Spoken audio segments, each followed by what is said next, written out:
Siema, z tej strony Łukasz. Więc aktualny stan skutera ma się tak. Jest trochę już przy nim zrobione. Z tego co widać też i po ostatnim filmiku. W ostatnim chyba filmiku była tylko goła rama. I nic więcej, tak naprawdę. Tak to się prezentuje. Wstawiony jest silniczek. Pokrywa przykręcona na 3 śrubki, bo pewnie i tak będzie zdejmowana jeszcze nie raz. Zbiorniczki, cała wiązka elektroniczna, całe te stery i hamulec przedni już jest podłączony, działający. I ogólnie też już go odpalałem, ale to o tym później może.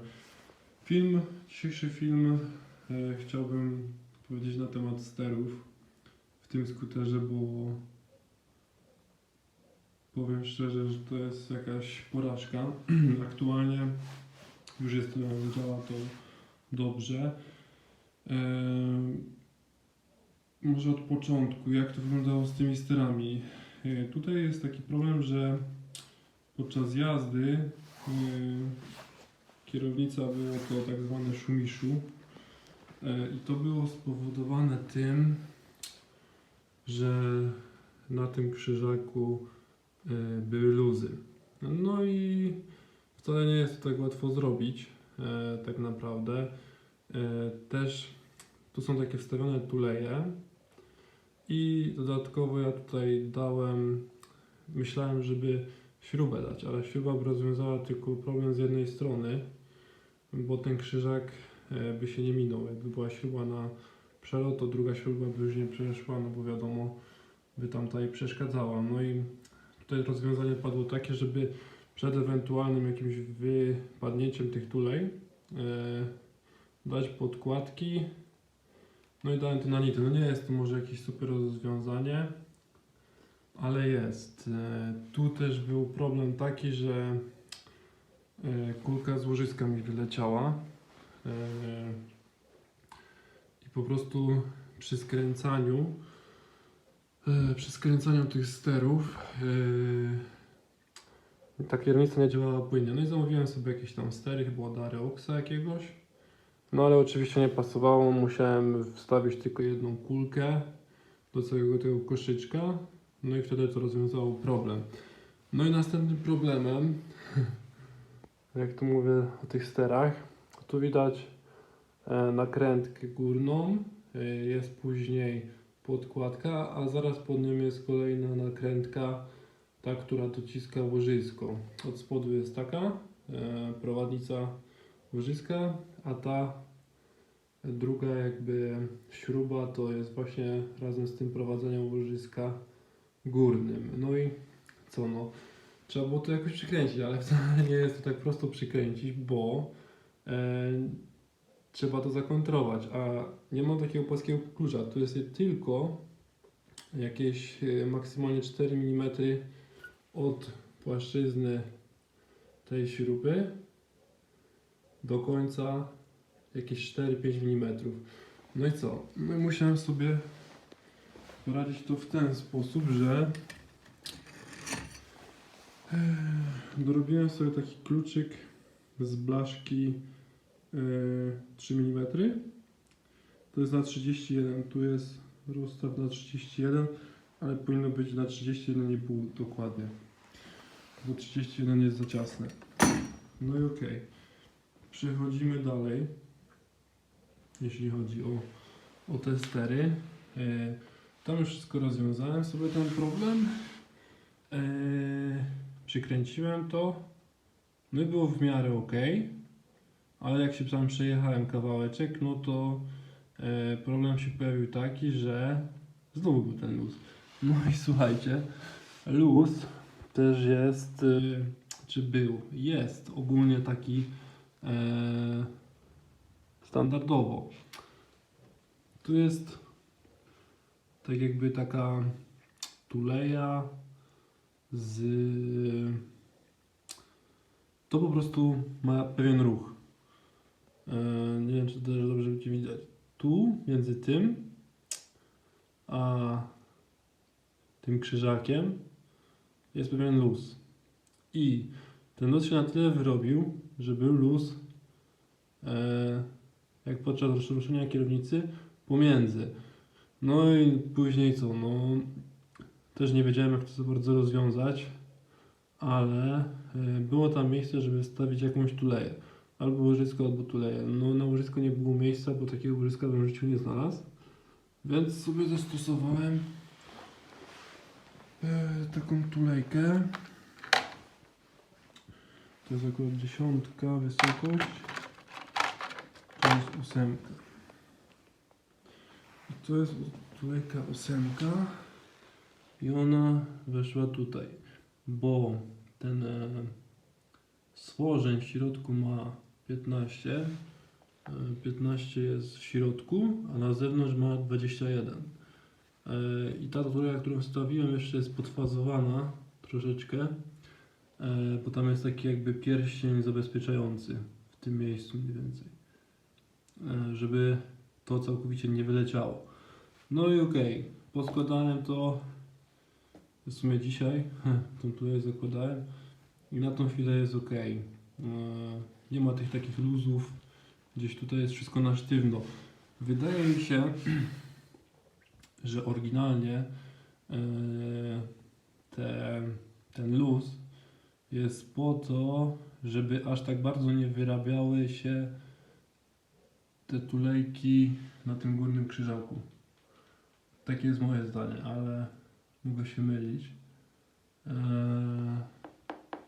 Ale ogólnie oni też później, z tego co widziałem na stronie Italjetta z Anglii, bo w sumie chyba jeśli chcecie jakieś rzeczy ogarnąć sobie oryginalne do tego Italjetta, to jedynie przez Italjet UK. Tam jest taka strona, oni tam jeszcze mają części oryginalne i tam jest to tak zrobione, że zamiennikiem dla tych tulei są jakby takie łożyska igiełkowe, z tego co widziałem. No okej, no na temat tego przodka tak sobie to rozwiązałem. Tak jak mówię, no w tym odcinku chciałem właśnie omówić te stery i chciałem jeszcze omówić podłączenie silnika. Jak to wygląda w teorii i w praktyce. Niby prosta sprawa, ale niekoniecznie, bo tu jest też mega ciasno, mega mało miejsca. Ja ogólnie zastosowałem nowy gaźnik 17,5 Delorto i tyle. No, też podłączyłem normalnie dozownik, nie to, że wywaliłem dozownik, jak to większość tych wiejskich tuningów się odbywa przez to, że ktoś wywala dozownik oleju. Nie wiem po co to robią, ale tak robią.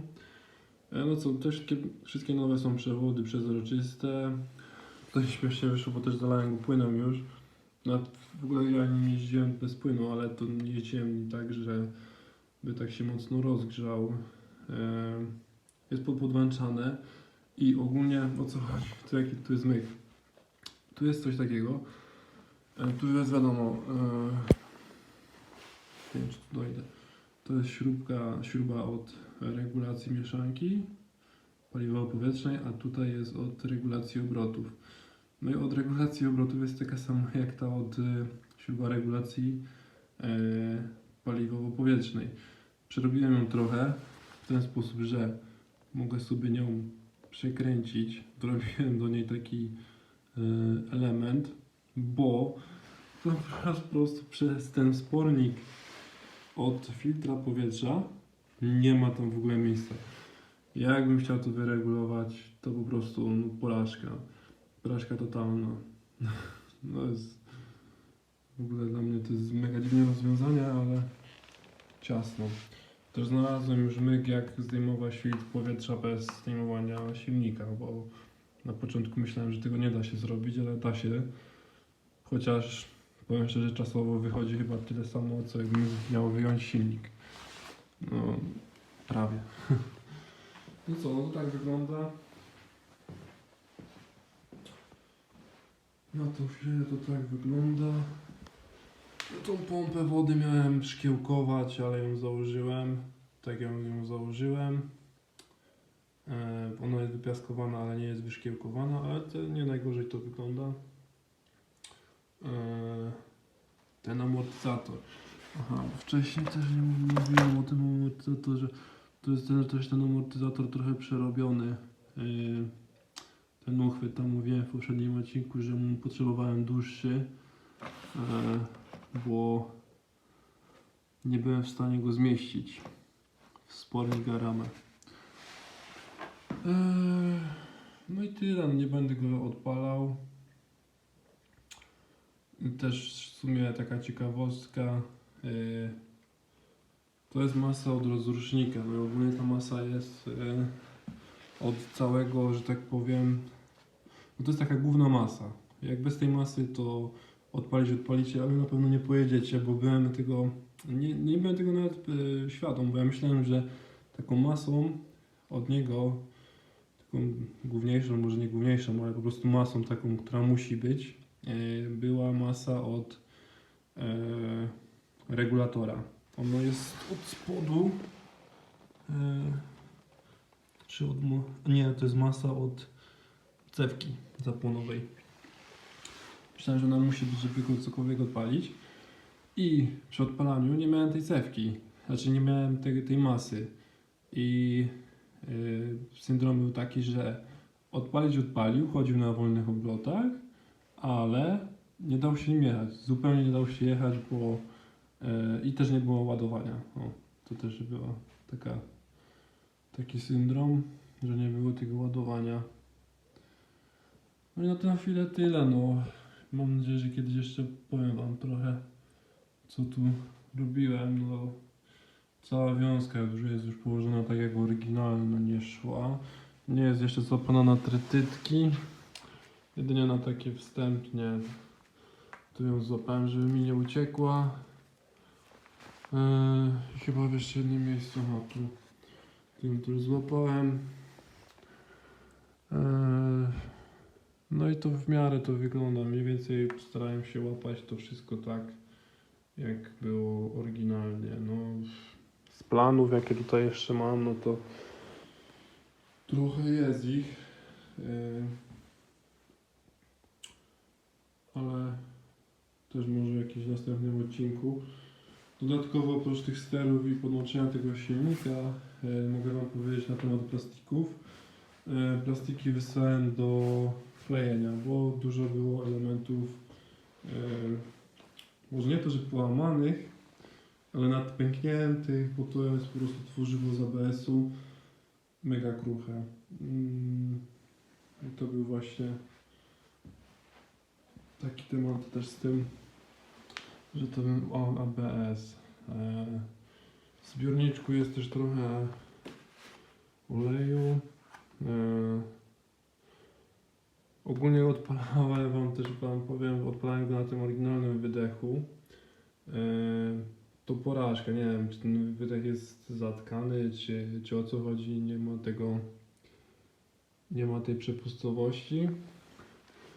A odpaliłem go na tym Leo Vinci, no to powiem wam, że jest power. Wchodzi dobrze na obroty, ale jeszcze muszę go tam dobrze podregulować. To już może później go trochę poskręcam bardziej. Też nie wiem, jak będzie ciepło, bo też nie da rady tego wyregulować, bo jak będzie zimno, nie chce przynajmniej mi się. No i tyle, bo czasami akcja jest taka, że od 0 do 40 idzie jak już wściekły. Naprawdę to jest aż dziwne, bo wchodzi taki turbo, że no masakra, jak na 50, a potem łapie taką dziurę. Wydaje mi się, że to jest coś od dawki powietrza, bo nie wydaje mi się, żeby to było od napędu, żeby aż taki był spadek mocy. Też mi to ciężko wam przedstawić, jak to wygląda, ale tak to jest. Do 400 się rozpędza zajebiście, a potem właśnie wpada w tą dziurę. I on idzie, ale bardzo powoli. No i tyle, no. Na tą chwilę tyle. O tych sterach trochę pogadałem, bo powiem wam, że te stery to fajne rozwiązanie, ładnie to wygląda. Sami zresztą spójrzcie. Ale kurczę, naprawa tego to jest po prostu kosmos. No, dużo takich... No, nie ma dostępności takiej części zamiennych. Tu jest też ten problem. Tu są w ogóle elementy wypiaskowane. Ten wahacz, ten drugi wahacz, ta pokrywa. I coś jeszcze chyba było. Wypiaskowane i pomalowane. Te klamki też mam wypiaskowane. Naklejki na pewno będę kupował oryginalne. Z tego Italjetta UK. Dobra, na tą chwilę tyle. Tak to się prezentuje. W porównaniu do ostatniego filmiku zmieniło się sporo, bo już odpala i trochę jest położone. Także do następnego. Na razie. Siemka.